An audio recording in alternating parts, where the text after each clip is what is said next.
આ ગાડી હવે મારે વેચી દેવાની છે. કોઈ ગ્રાહક હોય તો કો મિત્રો. તો મહિને એના હપ્તા ભરવાના ખર્ચા કરવાના, મને પોસાતું ને ફરી એકવાર આ ગાડીમાં પ્રોબ્લેમ નીકળી છે.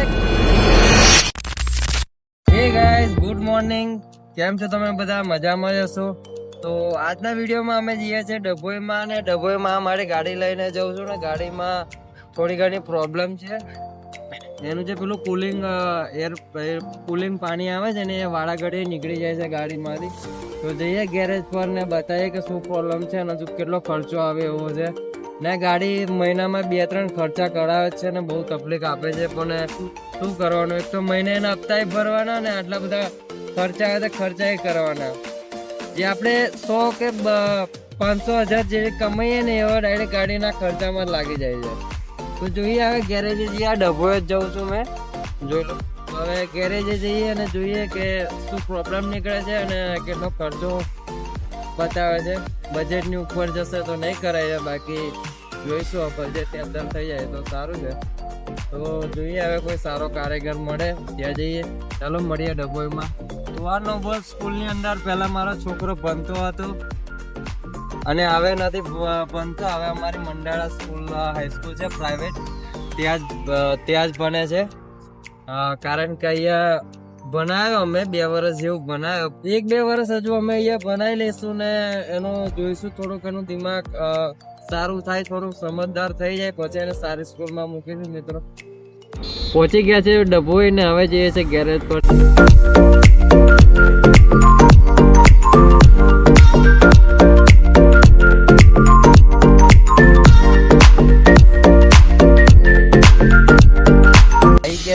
ગેરેજ પર પણ ગેરેજ પર કોઈ છે નહીં, ગેરેજ બંધ છે. આ રહ્યું ગેરેજ છે મિત્રો. તો ગાડી લઈને મેં આવી ગયો છું ગેરેજ પર, પણ ગેરેજ પર કોઈ છે નહીં. ભાઈને ફોન કર્યો, આવે છે રસ્તામાં છે એવું કીધું. તો જોઈએ, રાહ જોઈએ અને જોઈએ ગાડીમાં શું પ્રોબ્લેમ બતાવે છે. આટલો બધો ખર્ચો મિત્રો મેં નહોતું વિચાર્યું. મારું આટલું બધું બજેટ હતું જ નહીં. હવે એ ભાઈ ગેરેજ વાળા ભાઈ ચેક કર્યું છે અને ચેક કરીને મને કીધું છે કે આ જે નીચેની પાઇપ આવે રબરની એ ક્રેક થઈ જશે ને સ્ટીરિંગની એક્સલ આવે એ ખરાબ થઈ ગઈ છે. તો બંને લાવવી પડશે અને ઓરિજિનલ લાવવી પડશે, ડુપ્લિકેટ નહીં ચાલે એવું કીધું છે. તો મેં જાઉં છું વડોદરા શોરૂમ પર ટાટાના, ત્યાં જઈને જોઉં છું કેટલું મોંઘું પડે છે. ઓરિજિનલ છે એટલે મોંઘું જશે અને મેઇન વસ્તુ કે શોરૂમ પર છે એટલે મોંઘી તો હશે, પણ કોઈ રસ્તો બીજો છે નહીં.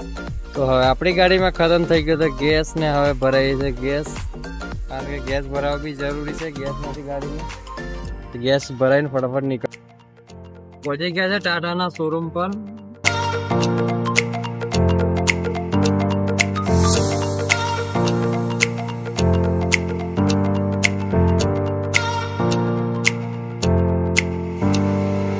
તો તમે સાચું નહીં માનો મિત્રો, આજે મેં આખો દિવસ બગાડ્યો તોય મારું કામ ના થયું. ખાલી જે કુલિંગનું જે પેલું પાણી નીકળતું હતું બસ એટલી પાઇપ જ સેટ થઈ છે. બાકી સ્ટેરિંગનો રોડ ના મળ્યો ગાડીનો. તો વડોદરામાં 2-3 જગ્યાએ ફર્યો, ત્યાં બી પ્રોપર ના મળ્યો અને શોરૂમ પર ના મળ્યો અને ડભોઈ બી ના મળ્યો. આખરે મારું એ કામ બાકી જ રહી ગયું. તો આ ગાડી મેં એવી નહીં પાછી લઈને જઉં છું. તો આજનો બ્લોગ અમારો અહીંયા સુધી છે મિત્રો. વિડીયો સારો લાગ્યો હોય તો કોમેન્ટ, લાઈક કરતા જો, ફોલો કરવાનું ભૂલતા નહીં. આવા નવા અમારા બ્લોગ વિડીયો આવતા રહેશે. સપોર્ટ કરજો મિત્રો. ચાલો, જય માતાજી.